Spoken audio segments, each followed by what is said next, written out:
2,500 years ago, a man sat under a Bodhi tree, determined not to budge until he saw all there was to see.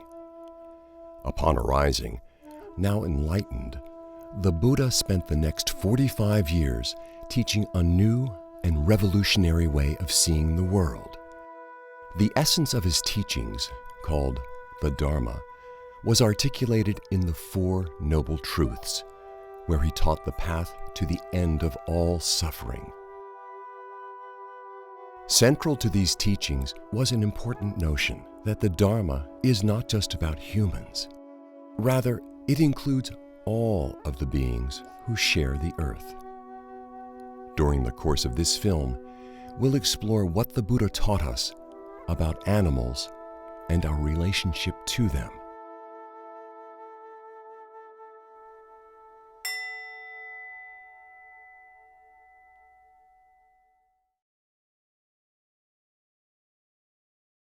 Most people raised in the West were taught that animals are very different from people. The food culture centers around eating animals. It's everywhere, in advertising, in restaurants, in the supermarket. And few people think twice before eating a hamburger, or steak, or a piece of chicken.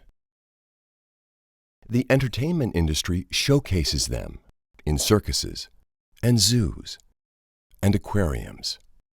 And the medical and cosmetics industries experiment on them.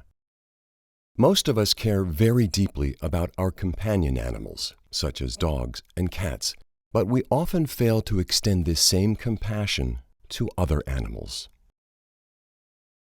Imagine instead a culture where animals are not harmed. When people are introduced to the Dharma, one of the first things they're taught is the first precept: cause no harm. And they're taught that this principle of non-harm extends not just to humans, but to all beings. Unlike in Western culture, where animals are kind of considered a separate, almost a separate form of life, and humans are considered very, very different, in Buddhism, we're all considered to be just a part of nature. And that we all have the same, we could say 5 aggregates. We're all made up of the same kinds of stuff. So there's not a hard and fast dividing line between humans on the one hand and the creatures on the other. That's why the first ethical precept in the Buddha's teachings is not to take the life of any living being. So I think that's the fundamental stance from the point of view of the Dharma. As a Buddhist, when you take refuge in Buddha, Dhamma, and Sangha, one of the principles that by taking refuge in Dhamma and Buddha is that not harming other beings, not causing harm to other beings. That is the number one key principles that you take by taking refuge in Buddha, Dhamma, and Sangha. When I'm asked what's the major factor of Buddhism, I will say ahimsa. And ahimsa means non-harming. And in what I've learned of Buddhism, the non-harming is of ourselves, of others, including animals, and of the environment. Those 3 things are the 3 things that I see, at least our tradition, try to deal with all the time. To live lightly on the land. And that would certainly include not taking the life of another, not stealing their life, and also what their bodies were made of. So the teaching is really, not to do any harm. That's the first precept, not to kill, or sometimes it's translated as harm living beings. And it's partly to do with a sense of compassion for the animal, a sense of recognizing that animals suffer. There's also, you might say, a more transcendent view of it, that, according to the Dharma, we take rebirth. And it might be that some of the animals that we are killing were once human beings, or hopefully we're moving up the strata. So I think it's basically seeing his teaching as a whole and putting all animals within that process of liberation. I'm lucky in a sense I've taken the precepts in all three traditions. I'm a joint monk now in the Tibetan tradition and the Soto Zen tradition, but in my early days I trained in a Theravada tradition and spent a short time as a Theravada monk. So I've taken the precepts in all three traditions. In the early tradition of Theravada, the first precept was translated to me as Panatipada Varamani Sikapadang Samadhyami. I undertake the rule of training to refrain from causing injury to living things. That's all living things. That's how it was taught to me. And that's how I teach people. All living things. So we refrain from harming them. That's the same in the Tibetan tradition, because in the Tibetan tradition, the Vinaya is based on the early Patimokkha tradition anyway, so the precepts are more or less the same. The difference comes in the Zen tradition, where the first precept just says, do not kill. And this means do not kill the Buddha. Do not kill the Buddha mind, if you like. Do not do anything that hampers the growth and movement and flow of the Buddha mind, the Buddha nature, the Dharmakaya. So obviously the eating of animals and the interfering with the animal kingdom, exploiting it, does affect that precept, does block that flow, does get in the way of the flow of the Buddha mind, of the Dharmakaya. So the first precept, not to cause any injury to any living thing, means any living thing. You know, it's interesting to me because the suttas on one hand are very clear about non-harming. And when they talk about beings, it's all beings, it's sentient beings. Included in the first precept of non-harming is to not take life. So that seems fairly clear to me that the Buddha was intending us to include in our field of metta or loving kindness all kinds of beings, from the smallest to the largest, the two-legged, the four-legged, the many-legged. So that's really how I hold it, and certainly how I try to live my life. And I don't claim to be perfect. There are challenging situations about that. But the first precept of non-harming is really very dear to my heart, both as an attitude towards, you know, people that I meet, certainly, but as I said, to all beings, and really acknowledging that to each being, their life is precious. To practice compassion, to practice loving friendliness, metta, to appreciate, to develop appreciative joy of life. We always say we abstain from killing, one of the 5 precepts. So this precept applies to everybody. Buddhism has 2 main branches, Mahayana and Theravada. In both lineages, the Buddha talks about our relationship to animals and the fundamental question of the morality of eating them. In the Mahayana scriptures, the Buddha is unequivocal, addressing the subject in detail in the Lankavatara Sutra. For innumerable reasons, the Bodhisattva, whose nature is compassion, is not to eat any meat. Thus, Mahamati, whenever there is the evolution of living beings, let people cherish the thought of kinship with them, and thinking that all beings are to be loved as if they were an only child, let them refrain from eating meat. If, Mahamati, meat is not eaten by anybody for any reason, there will be no destroyer of life. Thus, Mahamati, meat eating I have not permitted to anyone. I do not permit, I will not permit. There are many different quotes of the Parasist Buddha talking about different lives and not eating meat. One of the very strong statement that Buddha had is, I condemn meat eating in all means. I have never approved of meat eating. I will never approve of meat eating. And I do not approve of meat eating for my followers. For all sentient beings are equal to me, like my only son. For bodhisattva vows, lay people can also take bodhisattva vows if they choose. Monastics have our monastic precepts that are different from lay people, or at least more elaborated than what the lay people take as the 5 precepts. But the bodhisattva vows, they can also take vows, and the bodhisattva precepts will prohibit meat eating, whether you're a lay person or a monastic.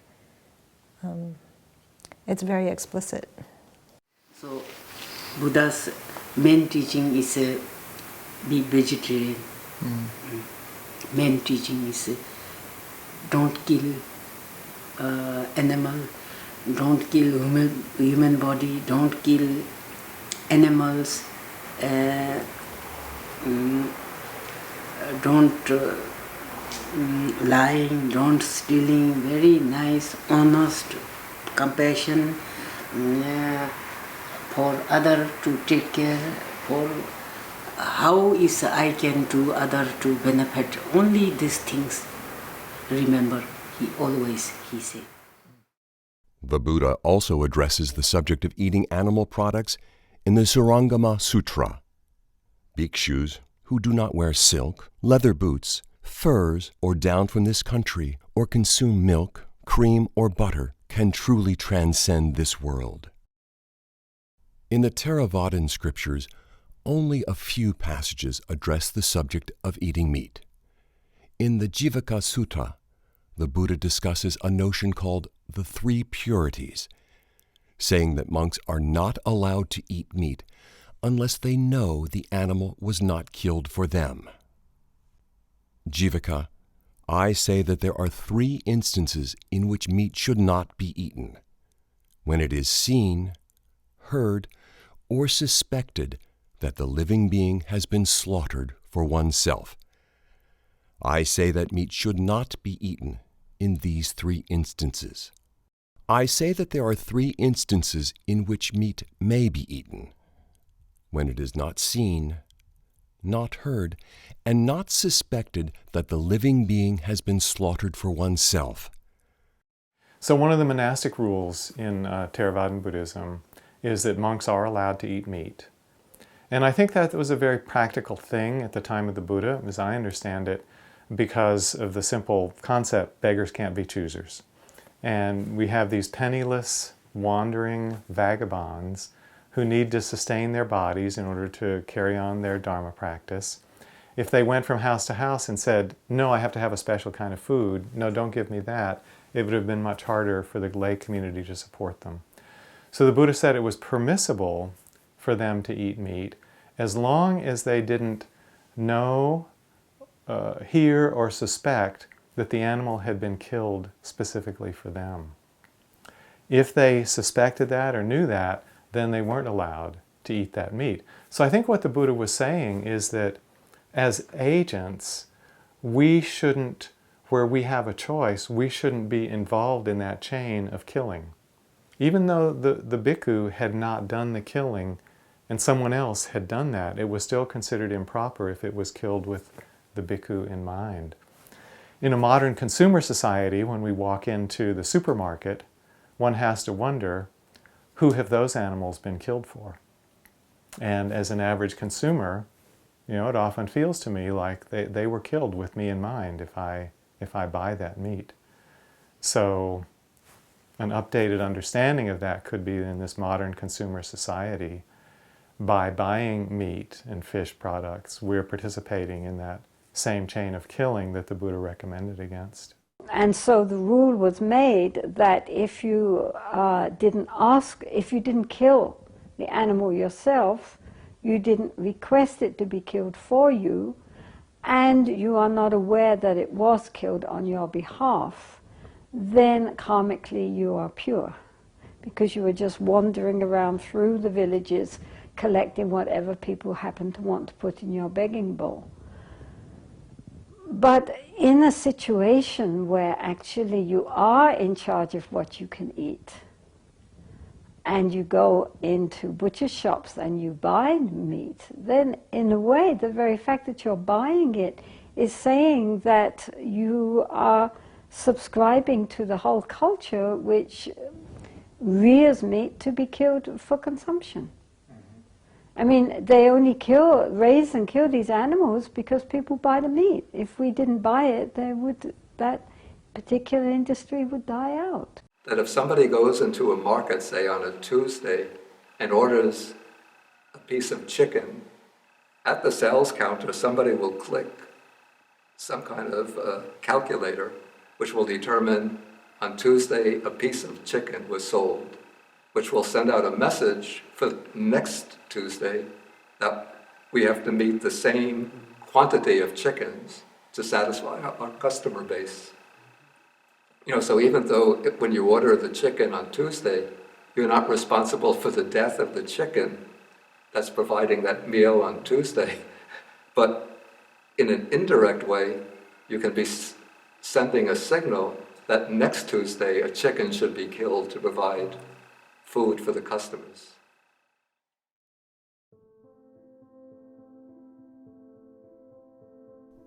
Many people who have not spent time with animals don't realize just how much like us they are. They're smart, sensitive, emotional, and it doesn't take long to realize that every animal has his own unique personality. However, despite their being sensitive, we often treat animals with extreme insensitivity, even cruelty.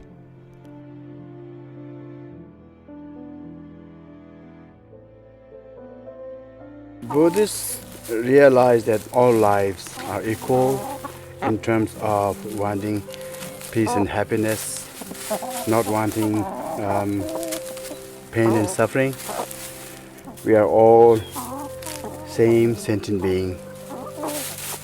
Just we have a different form of life, but in terms of living the life is same, human or the animal, and same desire, same right to live in peace and happiness. The Dharma relationship to animals, first and foremost, is the recognition that animals have consciousness, which means that they feel.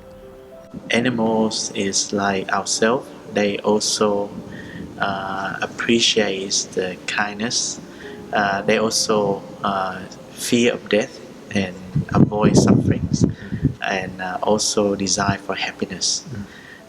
I think we are human beings. We understand what is suffering and what is happiness, and also we advanced enough to understand that the other animals also have that feeling as well. You only have to live in a place like this where we see deer out the window and the mother deer with her little babies in the spring, and how tenderly she takes care of them and how much they look to their mother for safety and protection and follow her and feel safe with her, and to know that there's a bond there that's really precious for them. And in seeing that, it opens our hearts to that sense of connectedness. So I think just for people to broaden their understanding of animals and the animal experience is an important part of this consideration of choices in what we eat. These animals are sentient beings that live, have their lives.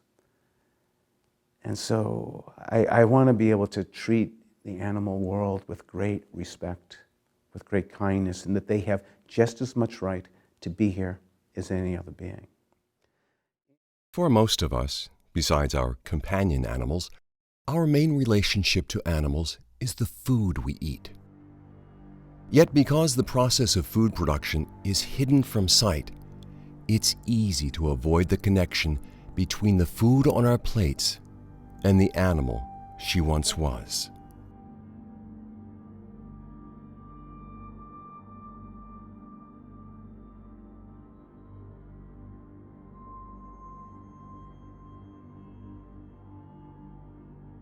Are these animals being killed for you?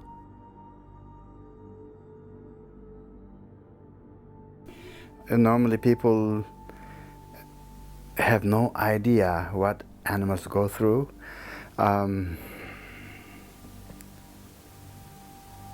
it will only be realized when you get to see what actually happens in the slaughterhouses. Until then, you wouldn't realize. And when you see that, actually, you will feel if that is really appropriate to eat them. It's really horrifying. Certain slaughterhouses have like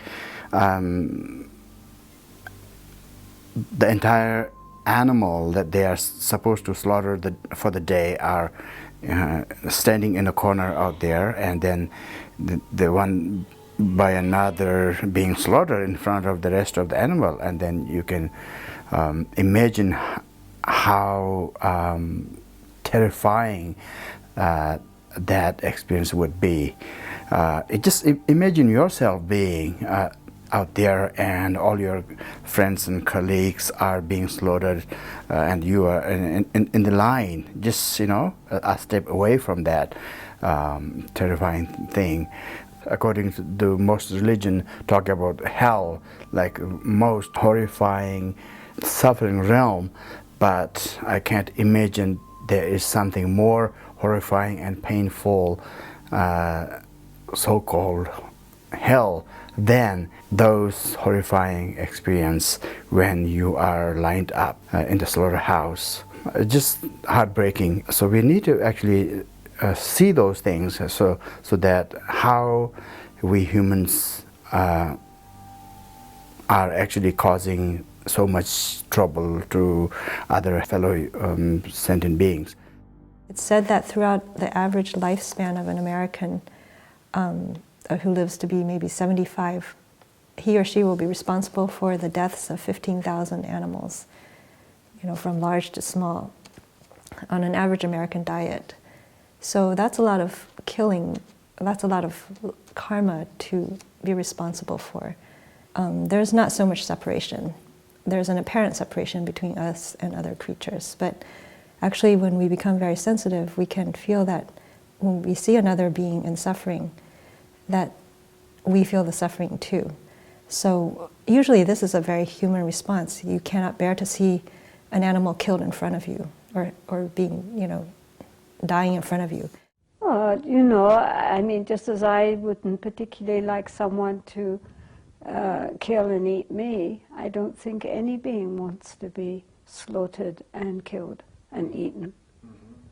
And especially considering the manner in which animals are killed in this day and age, the terror and trauma that they go through in the process. How can we sit down and eat them? The Buddha really expressed his teaching, or reduced his teaching, in a very simple formula. He said, in the Pali, it's dukkha, dukkha, nirodha, it's 3 words. He said that he basically taught suffering, which means how it arises and all that, and the end of it, how we bring it to an end. Now, anybody in contact with suffering is moved by it. There's when we see somebody suffering or an animal suffering, there's a resonance in our own hearts which connects us with that suffering. We can call it a sorrow, and that sorrow drives us to try and do something about that person or that animal. I don't think that by my eating vegetarian or my becoming a vegetarian, being vegetarian or my other people becoming vegetarian, the world will stop killing. No matter how many people become vegetarians, the world will not stop killing. But we can minimize the amount of animals raised in farms for killing. The number of animals slaughtered can come down if people become vegetarians. A lot of people pay attention to the precept about not taking a life, and that makes sense. That's kind of obvious. Almost every world religion has something about not killing, and there is no asterisk. It doesn't say humans. It says thou shalt not kill. Same with the Buddhist precepts. It doesn't say just humans. It says we shall not take breath away. We should not take a life. But the precept that gets very little attention, that I think is very important and related to that, is the precept of not taking that which is not freely offered. Because when we take cow's milk, that milk was created by the mother cow for her offspring. And when we take that milk away, we are taking that which is not freely offered. And when I say not freely offered, it's not freely offered for a number of reasons. There's a price the cow pays. The baby is taken away from the mother soon after birth, within days, so that we can take the milk. And I find that heartbreaking. And I've heard cows crying for one another. The mother cow is just belting and screaming for the baby, and the baby is crying for the mother, and it's heart-wrenching. We do that routinely so that humans can take the milk. To me, that is stealing.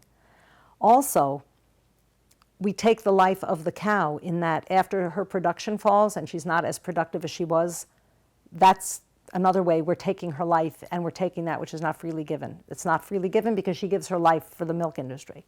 Even on the most humane farms, even where the cow is treated beautifully during life, she is repeatedly impregnated, repeatedly impregnated. It's a 9-month gestation, just like humans. She gives birth, and then the baby's taken away. And she has to be repeatedly impregnated so that she will keep milk flowing at the production levels that we've bred them to produce, and it's unnatural. So they're frequently uncomfortable. The udders are frequently distended and get mastitis and other problems. And we're stealing the milk from the baby whose milk it should be. If you look at the life of a chicken raised for her eggs, they're all born in incubators. They don't have the benefit of their mother nurturing them. And then, of course, half of your little chicks are going to be males. And those male chickens that are raised for their eggs are not going to be good flesh producers. They're small animals that put all their nutrients into producing a large number of eggs. So the little male chicks are just ground up alive when they're less than a day old. And the females that are kept, then they have the tips of their beaks seared off. They're debeaked. And then they go live in a cage. And that's where they stay for 1.5 years, 2 years. And after that, their egg production decreases, and so they're gassed or they're sent to slaughter. So whether it's a free-range farm, a cage-free farm, or a battery farm, chickens have a horrendous life. When everybody gets before King Yama after they've died and they start blaming each other. If you didn't want to eat it, I wouldn't kill it. And if you didn't kill it, I wouldn't sell it. And so we have the buyer, the seller, and the slaughterer all putting the blame on somebody else, when in fact, truly, it is interconnected. If you didn't have one, you wouldn't need the other. I see that argument as modern, but I also see it as ancient. If you care about suffering, if you care about your own suffering and the suffering of others, then you want to know what that person, that other being's experience is. And you don't want to turn away, right? You want to know. You want to know how am I acting? What am I doing that I may not have been aware of that's creating difficulty and suffering? I think that would be true for anyone who cared about suffering. And you don't have to look very far or hard to see the suffering that comes, obviously, from killing animals. In the Dharma, part of what we're encouraged and invited to do is to turn towards suffering and not avert ourselves or turn away. We want to see what's the cause of my suffering and what leads to the end of suffering.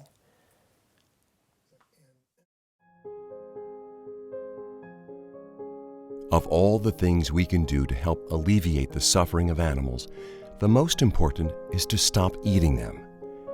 You might also consider no longer consuming their products, such as milk and eggs. When you do, you may be surprised at just how good vegan food tastes.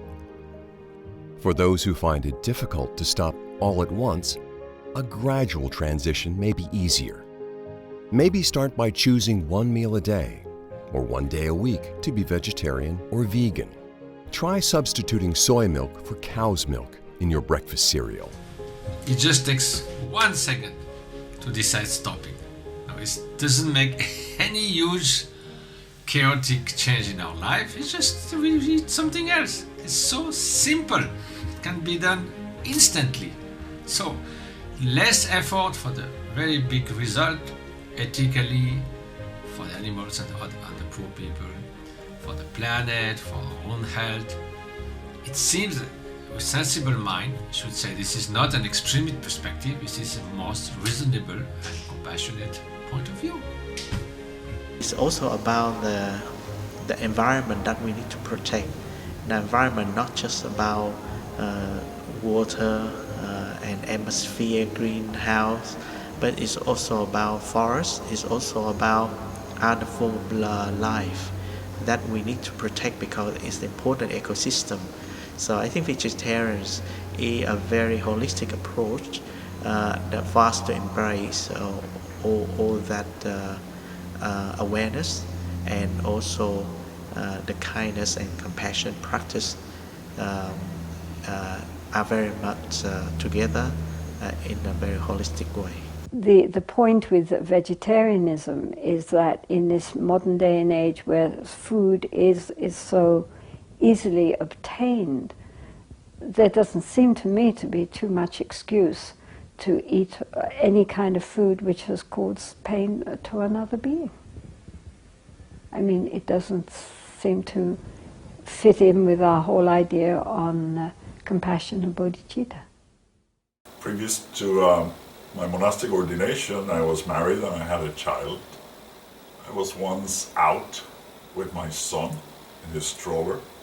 A lady came by and was admiring him and went for that typical pinch the chicks little movement and said something to the effect, "You're so cute I could eat you." And at that moment, it hit me like the proverbial ton of bricks that all the animals that are ever eaten are somebody's child. And I certainly didn't want my child eaten, even figuratively. So that was my transition from being a health-conscious vegetarian to an ethical vegetarian. How can we bring this compassion to all beings? Yes, we may not be able to do it all the time. We may inadvertently be causing harm, but how, again, as I came back earlier, to cause the least harm possible and to become educated, to become aware of what actually is here. In early days of my life, I was not a vegetarian. I ate all kind of meat. But later on, purely because of my conscience, I thought it would be much better if I become a vegetarian. I have seen animals being slaughtered.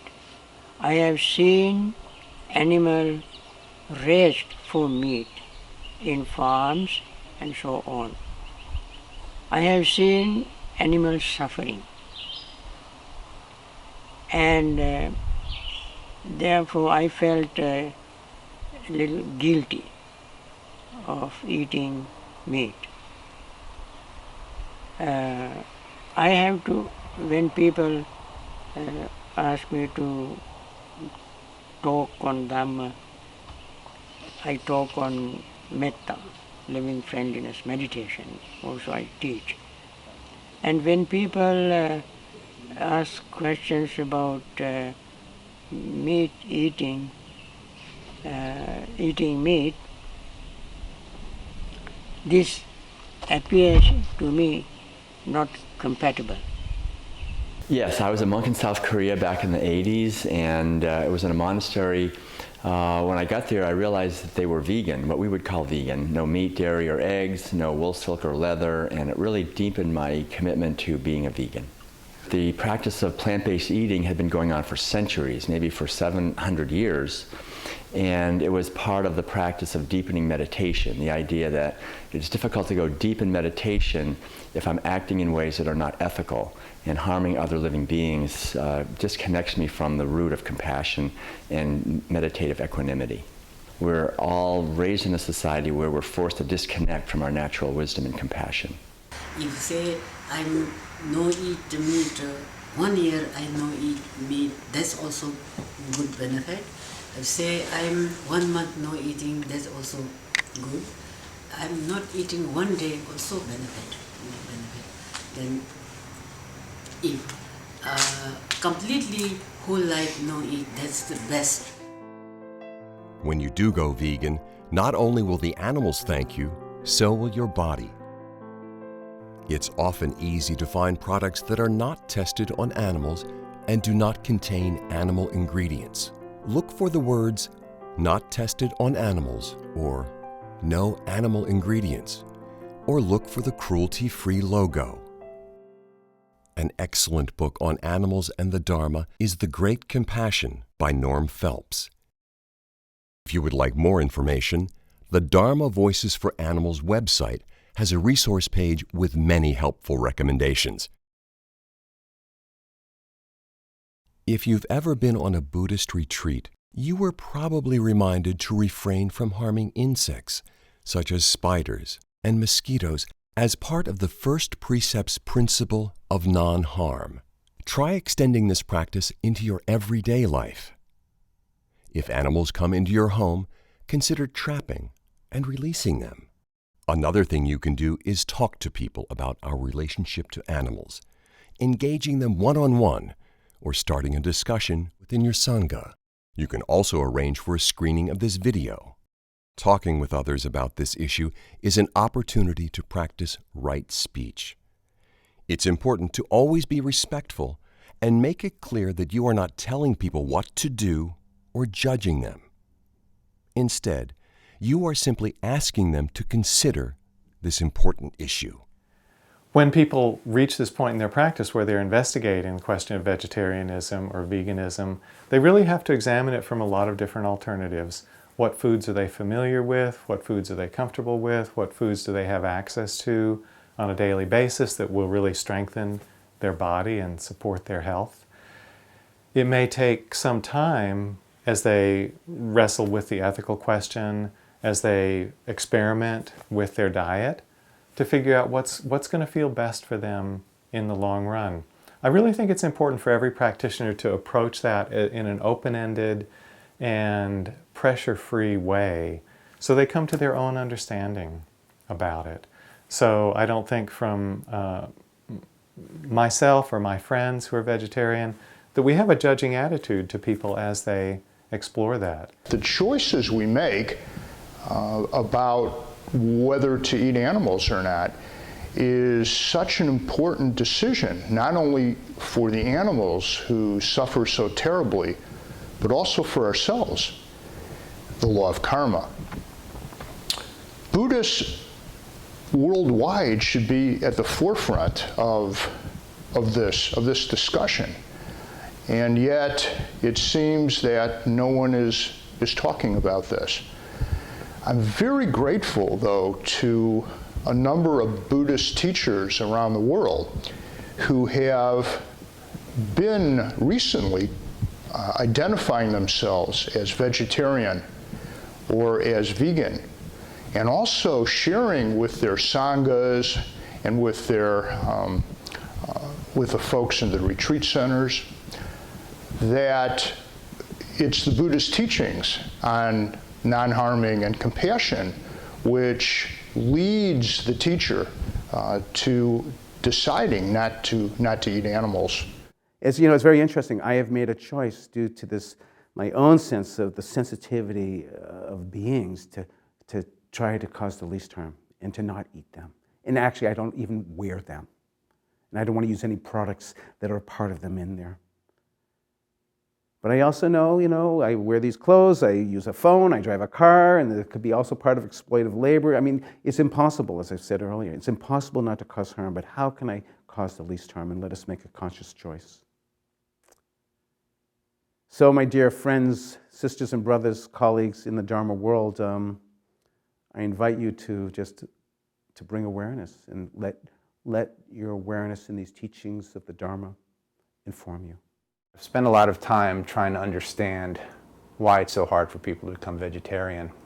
It's come down to, for me, two main reasons, both of which are Buddhist concepts. The first is conditioning. We're taught that it's okay to eat animals. We're told by our parents, we're told by society. It's constantly reinforced. And when we're conditioned our entire lives to see things one way, it's hard to see them another. And this really goes to to really Buddhist training, where we spend our time reconditioning ourselves. But it does start with an intent to recondition ourselves, and it's a process. And I think the second reason, and probably the biggest reason it's so hard for people to stop, is desire. And it's not a simple desire. It's a craving, it's clinging, it's attachment. We like eating meat. We like the way it feels. We just don't want to give it up. And this, of course, goes to the heart of the Buddhist teachings, the Four Noble Truths, dependent origination. And we know that desire is the cause of suffering. In this case, the cause of your suffering and the cause of the suffering of other beings. And it's only through overcoming desire and giving up our attachments that we can put an end to suffering. It's what we do that defines us. It's how we act and how we behave that defines us as Buddhists, not what we say or chant about or what pictures we have. So we really have to wake up to what we are and what our responsibilities are and be honest. It's very difficult to be honest and just look at yourselves, those who eat meat, just reflect. It's because you like it, isn't it, really? I've heard people say, I'm just not ready to give it up yet. So that's an honest answer. One could explore that, and there could be a lot of what's going on if you were to unpack that. You know, what's holding you on to that? If you've gotten to a point where you can say, I'm not ready to give it up, that is saying, well, there's something really, maybe I would want to entertain or that I could, but I'm not quite ready to go there. Interesting place for someone who can say, I'm not ready to give it up. So you know you're causing harm or there's something about it. I would see that as to be a really rich and fruitful area for investigation. I think the only thing that I wish for within the Dharma community is not to push my ideas of veganism on you, but to investigate for yourself what is true. And to know that when you're eating a burger or meat, it's flesh and it's the skin of an animal, and let that not be denied. And so I don't want to be critical of my sisters and brothers in the Dharma, but I do wish for you all to look very closely at what actually it is that we're putting in our mouths. Our relationship to animals provides an excellent opportunity for developing our practice by being continually mindful of how our actions impact animals. We can cultivate compassion and non-harm and other wholesome Buddhist qualities. And it's always been my preference to be vegetarian since I became a Buddhist. Compassion is always defined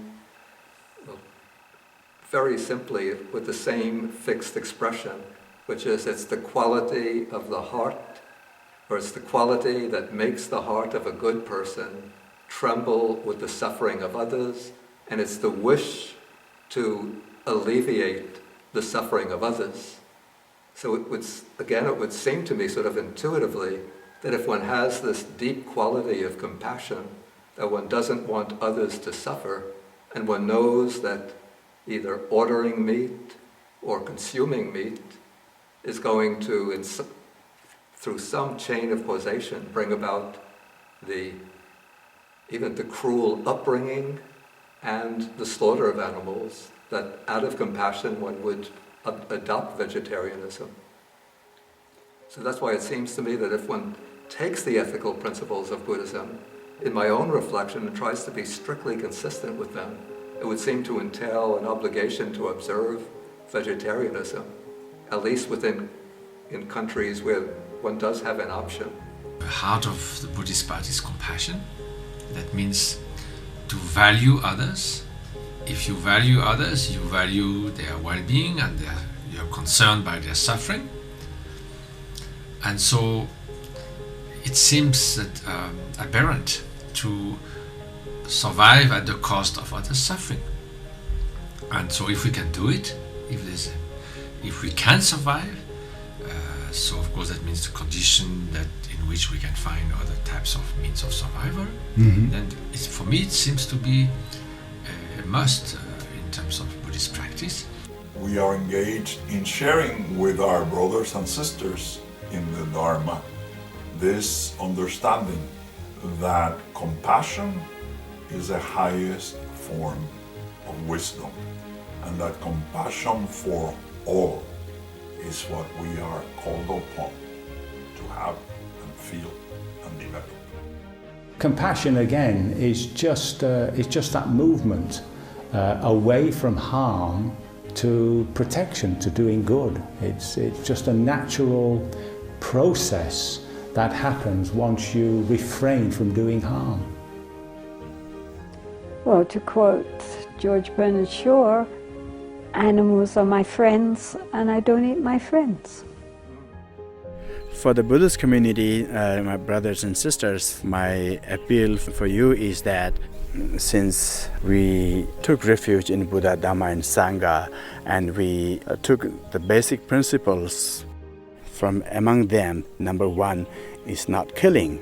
In terms of not killing, it's not necessarily mean that you go kill, but it's also causing the killing. So which means when you eat other animal, you are the cause of that killing. So my appeal to you is that try to learn about a vegetarian lifestyle, try to learn about a vegan lifestyle, which is way healthier, more compassionate lifestyle.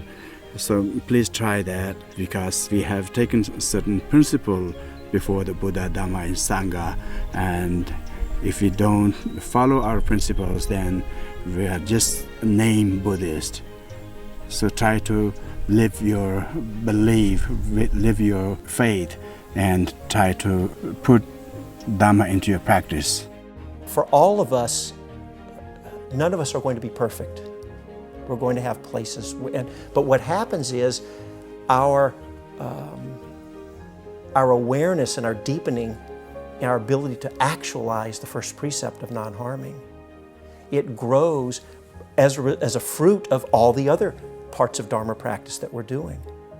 So the basic sense of compassion is also explained in the Metta Sutta when the Buddha said, just as a mother protects with her life her child, her only child, so with a boundless heart should one care for all living beings. Just like us, animals want to live lives free of pain and suffering. And it is up to each of us to make choices that respect all of the creatures of the earth.